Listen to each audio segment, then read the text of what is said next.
نحمدہ ونصلی علی رسولہ الکریم اما بعد فاعوذ باللہ من الشیطان الرجیم بسم اللہ الرحمن الرحیم الم تروا ان اللہ سخر لکم ما فی السماوات وما فی الارض واسبغ علیکم نعمہ ظاہرۃ وباطنہ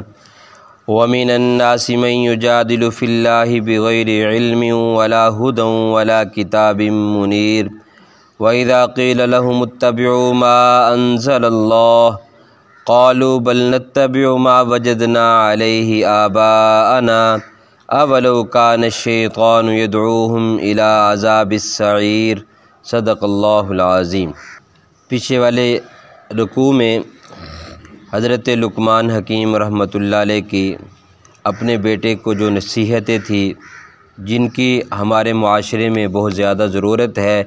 جو تینوں ہی چیزوں پر تھی، نظریات پر بھی اور اعمال کے لیے بھی، اور ان نصیحات میں یہ بھی تھا کہ ایک بہترین انسان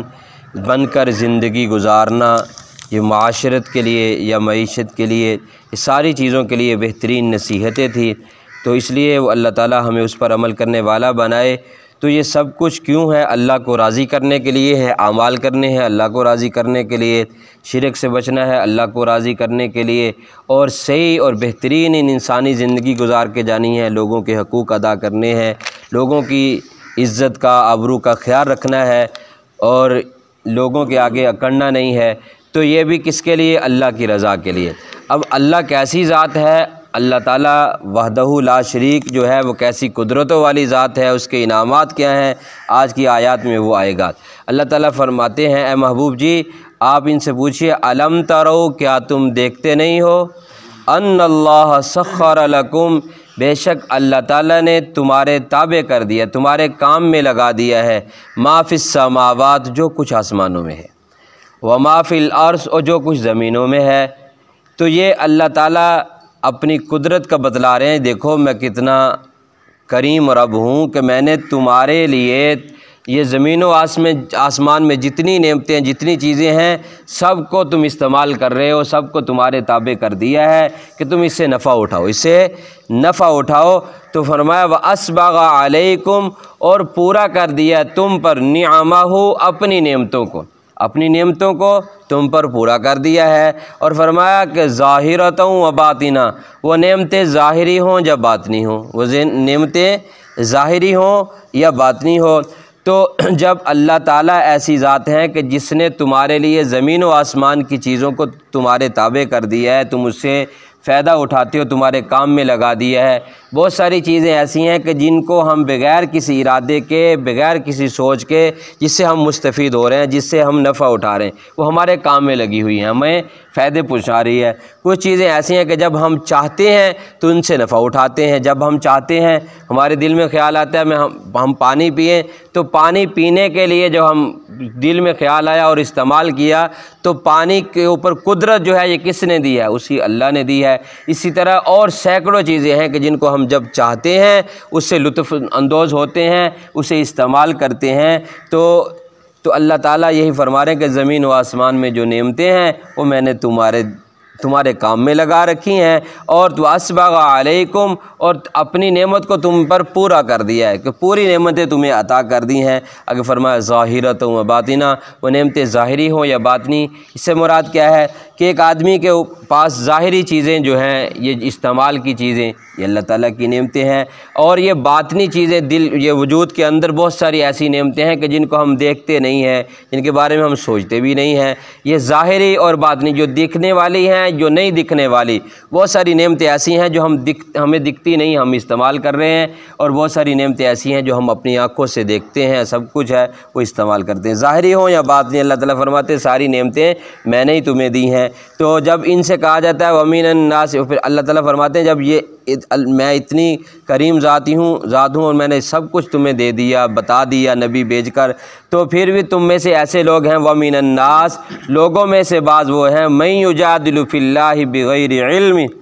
کہ جو جھگڑا کرتے ہیں اللہ تعالیٰ کی ذات کے بارے میں بغیر علم کے، ان کے پاس کچھ علم نہیں ہے، ایسے اللہ تعالیٰ کی ذات کے بارے میں، اللہ تعالیٰ کی صفات کے بارے میں جھگڑا کرتے ہیں۔ ولا ہدی، اور نہ ان کے پاس کوئی رہنمائی ہے، ہدایت ہے، ولا کتاب منیر، اور نہ کوئی ان کے پاس روشن کتاب ہے۔ تو یہ لوگوں میں سے کون لوگ ہیں؟ اس کے اولاً مصداق تو مفسرین نے جو لکھے ہیں، ایک تو نضر بن حارث جن کا ہم نے قصہ پیچھے پڑھا ہے سورت کے شروع میں،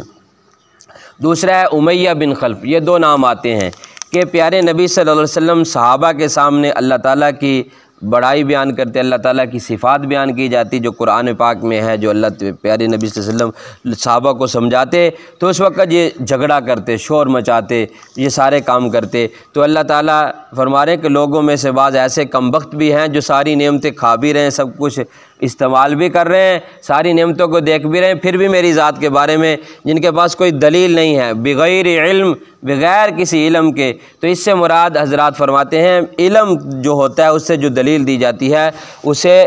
نقلی دلیل بولا جاتا ہے، یعنی کہ کسی چیز کو دیکھا، کسی سے پڑھا، کسی سے دیکھا، اس کو بیان کیا، تو یہ نقلی دلیل ہے، نقل کرنا، کسی چیز کو نقل کر کے دلیل دینا۔ تو فرمایا ولا ہدن، ہدن سے مراد یہ عقلی دلیل ہے کہ رہنمائی بھی ان کے پاس کوئی نہیں ہے، عقل بھی کام نہیں کرتی، یہ نعمتوں کو دیکھو، یہ نعمتوں کو دیکھنے کے بعد عقلی دلیل کوئی سمجھو، تو نہ ان کے پاس کوئی عقلی دلیل ہے اور نہ ہی کوئی علمی دلیل ہے۔ ولا کتاب منیر، اور نہ کوئی ان کے پاس روشن کتاب ہے۔ روشن کتاب سے مراد کیا ہے کہ کوئی دستوری کوئی چیز نہیں ہے، کوئی کتاب نہیں ہے کہ جس کی وجہ سے وہ ان چیزوں کا رد کرتے ہو جو اللہ تعالیٰ نے عطا کی ہوں۔ تو ولا ہدن سے مراد بھی یعنی کہ یہ نقلی دلیل سے مراد بھی جو ہے عقلی دلیل سے مراد بھی یہ حضرات نے لکھا ہے کہ ایسی دلیلیں جو انبیاء علیہم السلام پر اللہ تعالیٰ وحی اتارتے ہیں اور پھر وہ امت کو جو رہنمائی کرتے ہیں وہ دلیلیں مراد ہیں۔ تو آگے فرمایا کہ جب ان کو کہا جاتا ہے وَإِذَا قِيلَ لَهُمُ اتَّبِعُوا، جب کہا جاتا ہے ان کو کہ اتبعوا، پیروی کرو، ما انزل اللہ، جو اللہ تعالیٰ نے اتارا ہے۔ اللہ تعالیٰ نے کیا اتارا ہے؟ انبیاء کو بھیجا ہے، قرآن دیا ہے، تو اس کی پیروی کرو۔ تو کیا کہتے ہیں؟ قالوا بل نتبع، کہتے ہیں بلکہ ہم پیروی کریں۔ کیا ہم پیروی کریں؟ ما وجدنا علیہ آبانا، نہیں ہم تو پیروی کریں گے اس کی جس پر ہم نے اپنے بڑوں کو پایا ہے، ہم نے اپنے آباء و اجداد کو پایا ہے، اسی کی پیروی کریں گے۔ تو اللہ تعالیٰ فرماتے ہیں اولو کان الشیطان، کیا بھلا وہ جو ہیں وہ شیطان کی طرف بلاتے ہوں، شیطان کے کام کی طرف بلاتے ہوں، اولو کان شیطان، بلکہ وہ ہوں شیطان جو بلاتے ہوں ان کو الی عذاب السعیر، جو دہتے ہوئے عذاب کی طرف بلاتے ہوں، پھر بھی ان کی پیروی کرو گے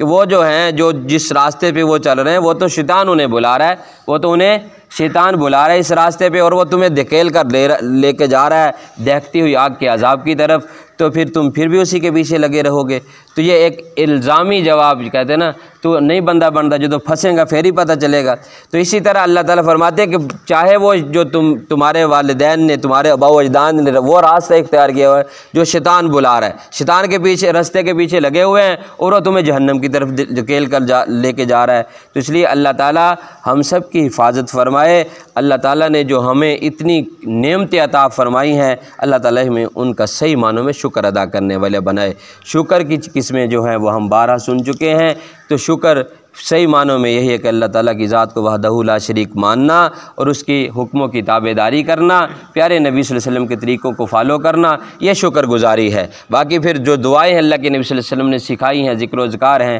دوسرا جو کیا کہتے ہیں شکلی صورت جو ہے شکر کی، یعنی کہ جو کہ زبان کے ذریعے سے وہ ذکر و اذکار ہے اور اللہ تعالیٰ کی بڑائی کو بیان کرنا ہے۔ اللہ تعالیٰ ہم سب کا حامی و ناصر ہو، اللہ تعالیٰ ہمیں شیطان کے راستے بچائے، اپنے راستے پر چلنے والا بنائے۔ الحمدللہ رب